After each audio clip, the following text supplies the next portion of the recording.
আসলে সম্মান মর্যাদা আচরণগত যে বিষয়গুলো এগুলো আসলে প্রত্যেকের সেনসিটিভিটি স্পর্শকাতরতা যার যার মানে অনুভূতির বিষয়।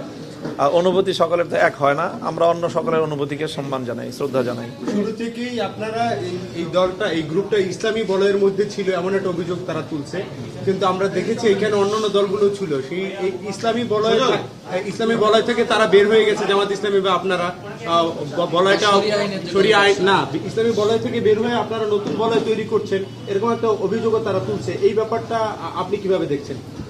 না, শুরু থেকেই আমাদের এমন একটা প্রচেষ্টা ছিল যে আমরা জুলাইকে কেন্দ্র করে ইসলামী এবং দেশপ্রেমিক এই দুটো শব্দই আমাদের প্রথম থেকেই ছিল, ইসলামী এবং দেশপ্রেমিক শক্তির একটা ঐক্য।